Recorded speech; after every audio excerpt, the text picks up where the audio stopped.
자, 오늘의 시사평론, 대한민국의 시사레이더 리엘 파트너스의 이승기 변호사와 함께합니다. 자, 어서 오십시오. 예, 안녕하세요. 예, 자, 오늘 첫 번째 이슈는 뭡니까? 예, 첫 번째 이슈는 송영길의 시간, 친문 내로남불 작심 비판입니다. 자, 어제인 16일에 그 더불어민주당 송영길 대표의 국회 교섭단체 연설이 있었는데 여기서 그 친문 강성 지지층에 대한 경고성 발언이 나왔다고 해요. 어떤 내용인가요? 예, 먼저 이 송영길 대표가 이런 말했습니다. 무능한 개혁과 내로남불을 내로남불. 예, 유능한 개혁과 언행일치의 민주당을 만들겠다라는 슬로건으로 당대표에 취임했다라고 했고요. 네. 또 이 당내 민주주의를 강화해서 자유롭게 자기의 의사를 표현하는 것이 무엇보다 중요하다라고 강조를 했습니다. 네. 특히 민주당의 이 당신과 민심이 괴리된 결정적 이유는 당내 민주주의와 소통 부족 때문이었다라고 진단을 하면서 자, 특정 세력에 주눅들거나 자기 검열에 빠지는 순간 민주당은 민심과 유리되기 시작하는 것이라고 해서 이 특정 세력이라는 단어를 썼는데요. 네. 이 친문 강성 지지층 또는 친문 세력에 대한 경고성이다라는 말이 여기서 나왔습니다. 네. 송영길 대표가 지난 전당대회에서 이 친문 핵심인 홍영표 의원을 단 0.5% 차이로 누르고 당선이 됐습니다. 예. 하지만 민주당의 주력은 아직까지는 친문 진영인데요. 결국 송영길 대표 입장에서는 내년 대선 승리를 위해서는 이 중도층으로 외연 확정이 이제 절대적으로 필요합니다. 근데 그러려면 이 친문 강성 지지층과 이제 관계 정리도 필요하고요. 또 내로남불을 위해 논란의 중심이죠. 이 조국 사태에 대한 입장 정리도 어느 정도 필요합니다. 이런 현실적 고민이 묻어난 이제 작심 발언이다. 라는 마치 이제는 국민의힘이 태극기 부대와 결별을 해서 이제 좋은 결과를 얻었듯이 이제 친문 강성 지지층과 결별을 준비하는 거 아니냐라는 이런 평이 나왔습니다. 네. 그 부동산 문제에 대해서도 이제 작심 발언이 있었어요. 예. 문재인 정부의 부동산 정책의 핵심이 바로 이제 세금으로 투기를 억제를 하고 또 주택 공급량을 늘리자는 건데 이 부분에 대해서 또 상당히 강도 높은 비판을 했어요. 예, 정부와 여당의 가장 큰 약점인 이 부동산 문제에 대해 이 송영길 대표는요, 이 세금을 때려도 집값이 잘 잡히지 않는다라고 해서 사실상 정책 실패를 인정을 했습니다. 그러면서 이 추가 부지를 발굴해서 공급 폭탄에 가까운 가감한 공급 정책을 지속적으로 추진하겠다라고 약속을 했는데요. 네. 그러면서 또 자신의 대표 정책이죠.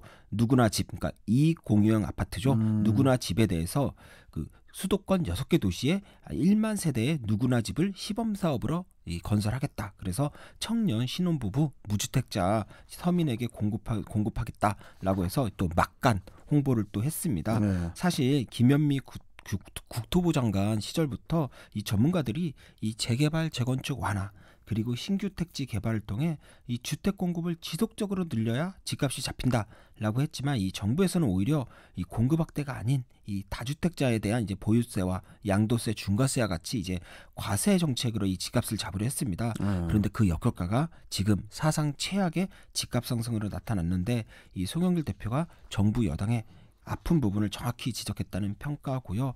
그런데 이제 한 가지 문제가 추가 부지를 발굴하겠다 그런데 사실 추가 부지가 별로 없습니다. 수도권에. 그러다 보니까 이제 재건축, 재개발을 완화하는 게 하나의 카드가 될 텐데 현재 정부가 이 부분은 좀 약간 좀 호의적이지가 않습니다. 예. 그래서 이게 어떻게 진행될지는 좀 지켜봐야 될 것으로 보여요. 자, 그리고 이 코로나19로 침체된 그 경제를 살리기 위해서 소상공인 피해 추가 지원, 또 전국민 재난지원금 지급, 또 신용카드 캐시백 이렇게 이제 3종 패키지를 추경에 편성하겠다. 예. 이런 입장도 밝혔어요. 맞습니다. 이제 3종 패키지인데요. 일단 소상공인 손실보상 문제에 대해서는 이 집합금지 명령 대상 업종은 물론이고요.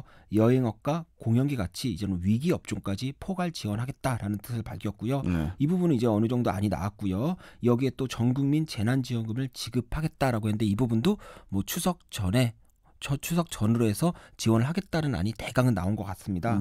그리고 여기서 또 이제 신용카드 캐시백이 또 이제 새로운 건데요. 일정 기준 이상 신용카드를 쓰면 현금 캐시백을 줘서 이제 소비 늘리겠다라는 안인데요. 그 일단 정확한 안은 나오지 않았지만요. 현재까지 알려진 바에 따르면 예를 들어 이 3분기에 50만 원을 썼다. 그러면 4분기에 100만 원을 썼다. 그러면 50만 원이 늘어나지 않았습니까? 그렇죠. 예. 그럼 늘어난 부분의 10%를 현금으로 돌려주겠다. 그래서 5만 원을 돌려주는 거고요. 다만 이제는 고소득자 소비가 많은 사람이 너무 큰 혜택을 안 받도록 최대 환급액은 이제 30만 원까지로 제한하겠다라는 게 현재까지 알려진 안입니다. 예. 그리고 또 이제 검찰 개혁에 대해서도 이제 이런 입장 표명이 있었는데요. 우선 공수처에 대해서는 인력을 대거 보강했다. 그래서 좀 검찰과 같은 이제는 수사 규모를 좀 갖도록 하겠다라고 해서 인력 보강 계획을 밝혔고요.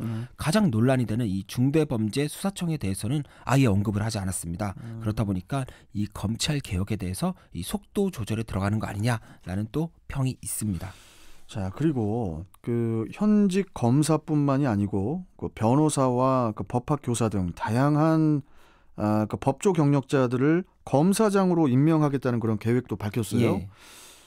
그 뭐 미국 같은 경우는 뭐 검사장도 이제 선거로 뽑지 않습니까? 예. 미국은 이 연방 검사장은 이 대통령이 지명을 합니다.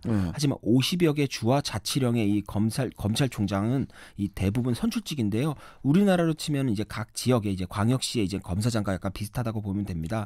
그런데 이제 송영길 대표에 하는 이 검사장을 이 국민이 선출하자는 게 아닙니다.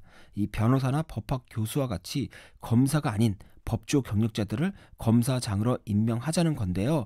이 제도가 잘 운영되면 이제 순수하게 검사들만 모여 있는 검찰의 이 외부 인력이 수혈되는 상당히 획기적인 안이 될 것이지만요. 또 다른 측면에서 보면 결국 정부 여당 주도로 임명을 하는 거니까 이 정권의 입맛에 맞는 외부 인사가 낙하산으로 들어와서 이 검찰을 장악하는 수단으로 악용될 소지도 있습니다. 아직 구체적인 안은 나오지 않았으니까 이 부분도 좀 지켜봐야 될 것으로 보입니다. 자, 그리고 그 언론 개혁과 관련해서도 그 징벌적 손해배상제, 이 손해배상제 도입을 또 공식화를 했어요. 예, 그 송영길 대표가 이런 말했습니다. 그 잘못된 언론 보도로 인해 개인과 기업에 돌이킬 수 없는 피해가 발생해도 언론은 제대로 책임지지 않는다라고 하면서 징벌적 손해배상제, 그러니까 발생하는 손해에 몇 배를 더 물을 수 있게 하는 거죠. 이걸 도입을 공식화했는데요. 그리고 또 언론개혁에서 또 중요한 얘기로 이 포털에 대해서도 언급을 했습니다. 특히 포털 때리기에 집중했다라는 평이 많은데요.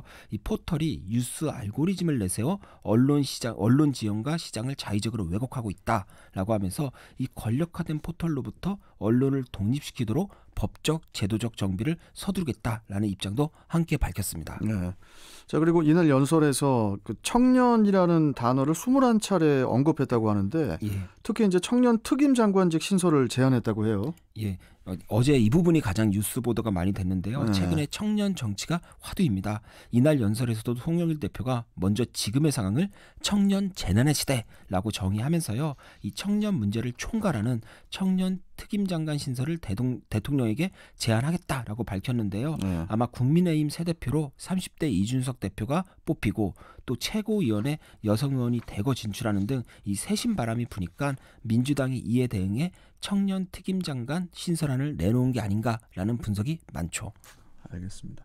좀 많은 그 발표를 했어요, 송영길 대표가. 그런데 이번 발표에 대해서 송영길 대표 이제는 민주당 내부에서 이거 대권 주자가 발표하는 수준 아니냐라고 할 정도로 자기 색이 상당히 많이 묻어났다는 분석이 많습니다.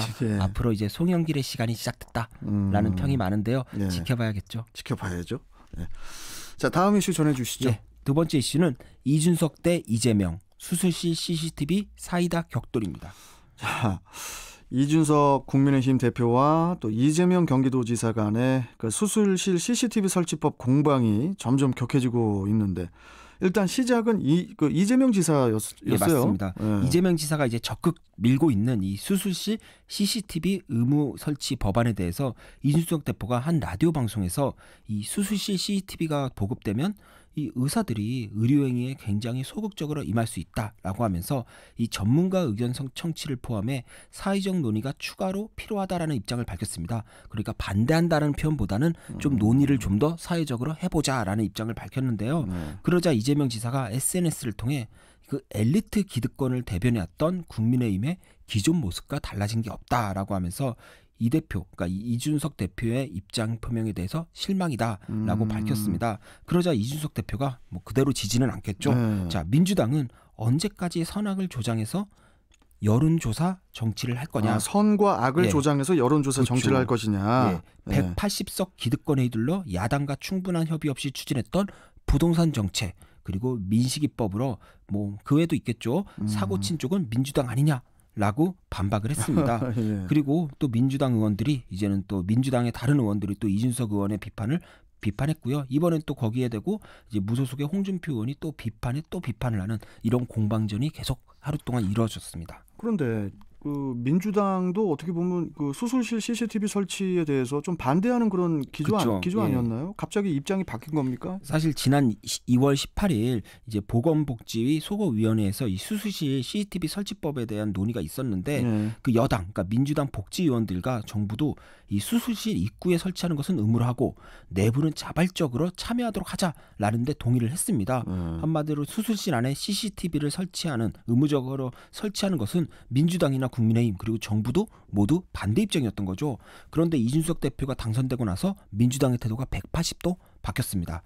지난 15일 원내대책회의에서 윤호중 원내대표가 6월 국회에서 수술실 CCTV 설치법 처리가 시급하다라는 입장을 밝혔고요. 송영길 대표는 국회 정문 앞에서 78일째 1인 시위 중인 의료사고 피해자 고 건대희 씨의 유가족을 만나 6월 국회에서 반드시 법안을 처리하겠다고 약속도 했습니다.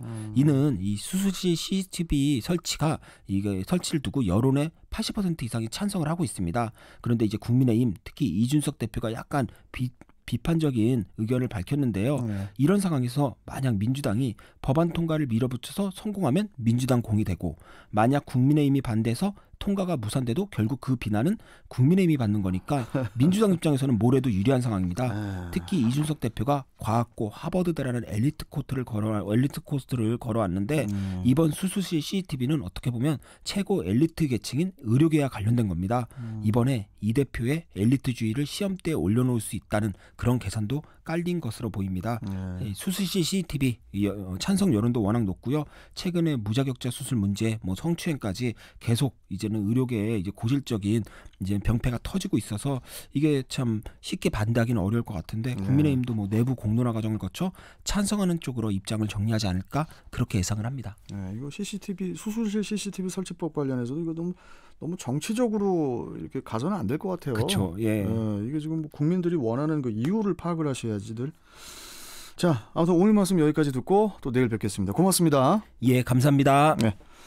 자, 시사평론가 리얼 파트너스의 이승기 변호사와 함께했습니다. 자, 이제